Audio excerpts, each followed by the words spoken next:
Hey there, everybody. It is me. I'm going to continue with the rest of the 4th of July and the first half of the 5th of July, 2022.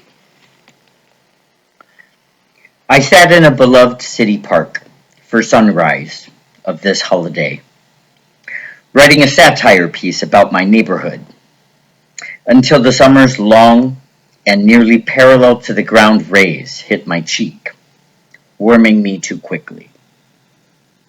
Before leaving the writing spot, overlooking a drainage stream littered with conglomerate chunks of man-made concrete, I texted Officer Lutz about the disappearing reports, 3, that I've made, and having new information on one of the suspects in the Secret Service imposter case, whose crime occurred in early July 2019, but is still an ongoing crime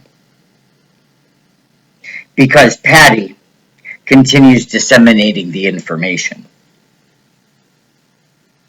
When I pressed send, it was as if the school bell had rung, and I gathered up my belongings and left the sacred spot in favor of whatever's next on my bucket list necessary to accomplish, to get the guaranteed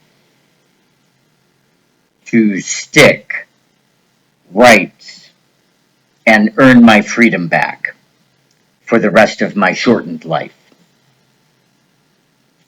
My mom told me once of an old saying she learned and recalled while fulfilling my request that she write down all the wise words she was told that stuck about reality versus perception.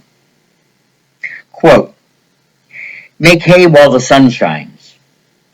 In other words, later you'll be sorry you didn't use your time wisely if you put off now what could be done while you're thinking about it and doing nothing at all. Time is of the essence, and every moment counts. Gail, who I had lunch with yesterday, suggested I do outwardly visible things to prove I am moving on from my past. Move away from my neighbors and get a job, so others will have reason to believe I'm doing better. There's nothing wrong with me. I refuse to make the worst financial decision of my life, lose opportunity to spot clues to get my freedom back, and waste away hours of my day when freedom is my goal. During a cigarette break in my backyard, I noticed something odd in Bill's backyard. Because of the height of my privacy fence, I could not see what was happening on the ground on the west side of his garage. Knowing I needed more height to get a better angle, I pulled a wrought iron chair toward me and stepped up onto the seat. What I saw was a white 5-gallon, maybe 3, plastic bucket on the ground, and Bill bent over with his hands, scooping a dark mixture similar to mud, and scooping at least a dozen handfuls of the mix into the bucket. It could be concrete. He could be making something out of concrete, I suppose. Once the bucket was about a third full, he stopped scooping and carried the bucket to the side of his home, near the entrance to his abode. I wasn't noticed watching his every move, and just as quickly and quietly as I entered my backyard, I entered my house, happy to have received a clue to my capture from God, and thanked him for placing me at the right place at the right time. Things always happen for a reason, and it was no accident that I saw what I did.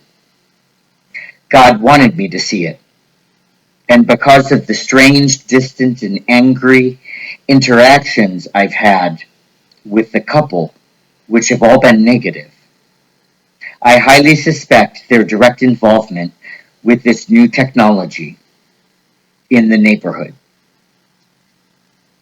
They do not like me for some reason. I have never had any enemies in my entire life. Even if people didn't care for me much, nobody ever had any ammunition to gain support to do harm in my life, until Patty learned that I was in recovery, and imagined foot traffic and guests were solely associated with the sale or distribution of drugs. Because I was not working a 9 to 5 job, and a rumor with no evidence was spread by Ryan DeLaha, my ex-tenant, and then spread by Bill to gain support for making my move over dealing drugs. A neighborhood-wide belief was established that I was doing something illegal. I have no clients, and in order to be considered a dealer, I think you need to do both parts of the transaction, purchase and distribute. The only thing I've been is a consumer, and the amount is so minimal that the maximum penalty, if any, would be a misdemeanor and a fine, the equivalent of a speeding ticket. The people who have really fucked things up in the neighborhood are the Secret Service imposters, telling lies with their false authority, gaining trust and allies among my neighbors, to then worry and stalk me for no reason, other than their belief in what the two men told Patty. I strongly believe that the police as well are in belief of Patty's story and in the imposters being really the government. Patty was only doing what the two men told or recommended she do, which was to contact the authorities and Netcare frequently. Where she went wrong was by adding the false voice of authority behind it without checking with the real government first. When I returned home from nearly running out of gas with $0.00 in my checking account and a declined credit card because I failed to pay the minimum amount on the 19th of June at Route 36, 37, and 71, I took out some plastic to the recycling bin in the alley and noticed Bill's trunk ajar. I stared for a long while to see if I could tell what was inside the trunk, but never did. I knew better than to get close to the vehicle for being suspected of stealing anything from inside the trunk. There is something fishy about the plastic garbage bags filled with soil that he distributes places. An open box from the garage of 437's garage one day with onlookers, and the odd visit of Mr. Monopoly Man in the neighborhood, visiting both Patty and Bill in the same afternoon years ago. There's also a belief I hold that black magic has been added to whatever is going on with the soil transplants. And I believe Arvid knows a lot more about things than he leads on. So in my struggle to get freedom and truth out of people, there is a window of opportunity, and it's called now.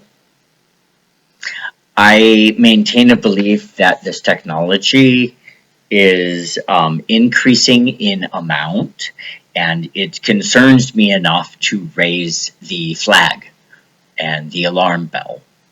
So that's what I'm doing.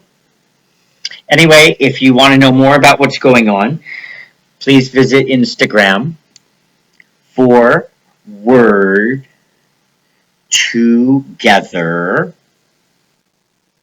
Ohio. And I'm not a pot smoker, but one of these days I might take a toke or two. Bye!